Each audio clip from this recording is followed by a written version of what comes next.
কোটা সংস্কার আন্দোলন থেকে শুরু আর শেষটা হলো বাংলাদেশের ইতিহাসের সবচেয়ে ভয়াবহ স্বৈরশাসনের পতনের মাধ্যমে। কেন হঠাৎ পদত্যাগ করতে বাধ্য হলেন শেখ হাসিনা?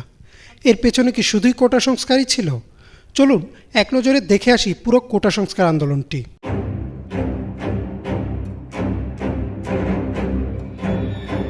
1972 সালে বাংলাদেশের সরকারি চাকরির ক্ষেত্রে প্রথম কোটার প্রবর্তন করা হয়।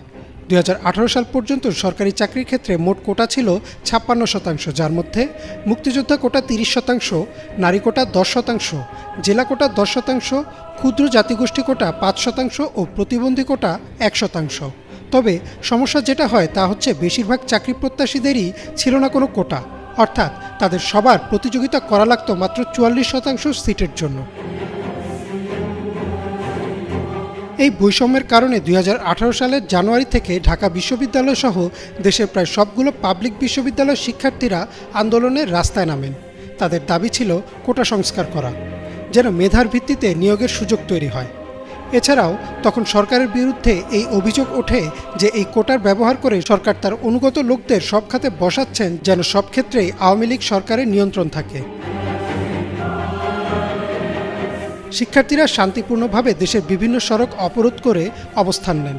তাদের দাবির জবাবে তৎকালীন কৃষিমন্ত্রী মতিয়া চৌধুরী সংসদে দাঁড়িয়ে বলেন, মুক্তিযোদ্ধারা কোটা পাবে না তো কি রাজাকারের বাচ্চারা কোটা পাবে?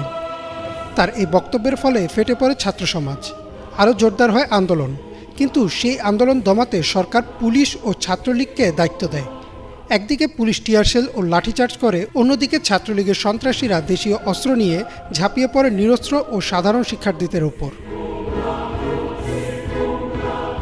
এই হামলায় বহু শিক্ষার্থী গুরুতর আহত হয়। সামাজিক যোগাযোগ মাধ্যমে হামলার ভিডিও ছড়িয়ে যায় দেশ বিদেশে। সরকার ফেসবুক সহ বেশ কিছু সামাজিক যোগাযোগ মাধ্যম বন্ধ করে দেয়। কিন্তু ইতোমধ্যেই এই হামলার ঘটনা আন্তর্জাতিক গণমাধ্যমের নজর কাড়ে এবং অনেকটা চাপে পড়েই তৎকালীন প্রধানমন্ত্রী শেখ হাসিনা কোটা প্রথা বাতিল করে দেন এবং শেষ হয় আন্দোলন। 2018 সালের 4 অক্টোবর কোটা বাতিল করে প্রজ্ঞাপনও জারি করে সরকার। এরপর কেটে যায় 6 বছর। 2024-এর নির্বাচনে চতুর্থবারের মতো সরকার গঠন করে আওয়ামী লীগ। শপথ নেওয়ার 6 মাসের মাথায় 5 জুন 2018-তে জারি করা প্রজ্ঞাপন বাতিল করে দেয় বাংলাদেশ সুপ্রিম কোর্টের হাইকোর্ট ডিভিশন এবং কোটা পুনর্বহাল করা হয়। ফলে আবারও ফুঁসে ওঠে ছাত্র সমাজ।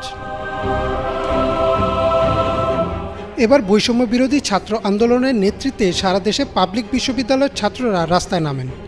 এবারও তাদের দাবি কোটা সংস্কারের। সরকারের বেশ কিছু মন্ত্রী বলেন, তাদের দাবির পক্ষে সুপ্রিম কোর্টে আপিল করা হয়েছে এবং বিষয়টি প্রক্রিয়াধীন রয়েছে। শিক্ষার্থীদের ধৈর্য ধরতে বলেন তারা।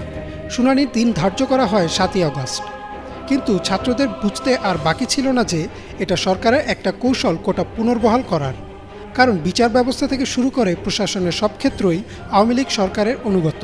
তাই তাদের দাবি ছিল সংসদে আইন পাশ করে কোটা প্রথা সংস্কার করা।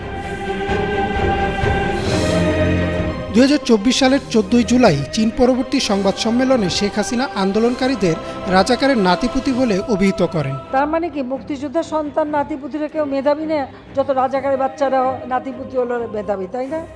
তার এই বক্তব্যের প্রতিক্রিয়ায় সেদিন রাতেই উত্তাল হয়ে ওঠে ঢাকা বিশ্ববিদ্যালয়, জাহাঙ্গীরনগর বিশ্ববিদ্যালয় সহ দেশের প্রায় সব পাবলিক বিশ্ববিদ্যালয়। শিক্ষার্থীরা স্লোগান দিতে থাকেন, তুমি কে আমি কে, রাজাকার রাজাকার, কে বলেছে স্বৈরাচার স্বৈরাচার। শিক্ষার্থীদের এই স্লোগানকে ইস্যু করে একে একে উস্কানিমূলক বক্তব্য দিতে থাকেন আওয়ামী লীগের সাধারণ সম্পাদক এবং সড়ক পরিবহন ও সেতুমন্ত্রী ওবায়দুল কাদের, শিক্ষামন্ত্রী মহিবুল হাসান চৌধুরী নফেল সহ অনেকেই। ওবায়দুল কাদের তার এক বক্তব্যে বলেন, এসব রাজাকারদের প্রতিহত করতে ছাত্রলীগই যথেষ্ট। তার এই উস্কানিমূলক বক্তব্যের পর সভাপতি সাদ্দামের নেতৃত্বে দেশীয় অস্ত্র নিয়ে ঠিক 2018-র মতো এবারও সাধারণ শিক্ষার্থীদের উপর হামলা করে ছাত্রলীগ। লাঞ্ছিত করা হয় নারী শিক্ষার্থীদেরও। তবে এবার আর শিক্ষার্থীরা চুপ থাকেনি, তারাও পাল্টা প্রতিরোধ গড়ে তোলে। সাধারণ শিক্ষার্থীদের প্রতিরোধের মুখে বিশ্ববিদ্যালয় হল ছেড়ে পালাতে শুরু করে ছাত্রলীগের নেতাকর্মীরা।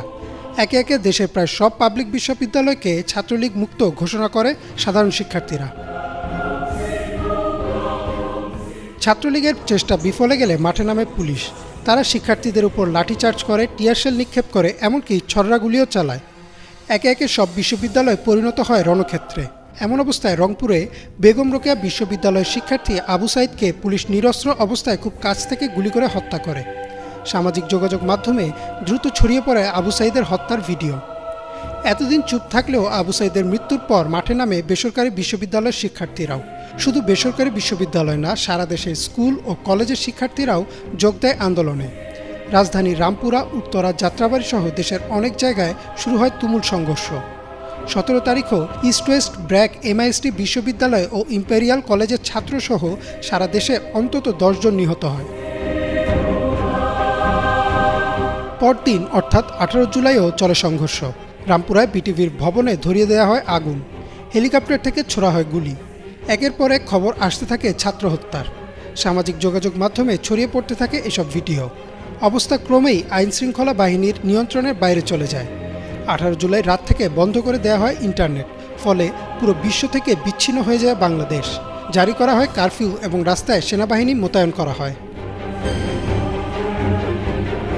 তথ্য ও যোগাযোগ প্রতিমন্ত্রী জুনায়েদ আহমেদ পলক বলেন, শিক্ষার্থীরা ডেটা সেন্টারে আগুন দিয়েছে তাই বন্ধ রয়েছে ইন্টারনেট। কিন্তু ইন্টারনেট বন্ধের পেছনে ছিল এক ভয়াবহ পরিকল্পনা। সারা দেশে যোগাযোগ বিচ্ছিন্ন করে শুরু হয় ক্র্যাকডাউন। বিভিন্ন বাহিনীতে থাকা সরকারের অনুগত লোকেদের নামিয়ে দেওয়া হয় রাস্তায়। এবার আর ছররাগুলি না, চাইনিজ রাইফেল, অ্যাসল্ট রাইফেল ও পিস্তল নিয়ে একে একে গুলি করে মারা হয় নিরস্ত্র ছাত্রদের। শিক্ষার্থীদের বুকে ও মাথায় টার্গেট করে চালানো হতে থাকে গুলি। 19, 20 ও 21 জুলাই চলে এই গণহত্যা। ইন্টারনেট বন্ধ থাকায় গণহত্যার খবর খুব একটা প্রকাশ্যে আসেনি, কিন্তু 23 জুলাই ব্যবসায়ী ও আন্তর্জাতিক সংস্থাগুলোর চাপে পড়ে ইন্টারনেট চালু করতে বাধ্য হয় সরকার। তবে বন্ধ থাকে ফেসবুক, হোয়াটসঅ্যাপ সহ বেশ কিছু সামাজিক যোগাযোগ মাধ্যম। কিন্তু VPN-এর কল্যাণে সামাজিক মাধ্যমে একে একে প্রকাশ পেতে থাকে নৃশংস গণহত্যার ভিডিও ও ছবি।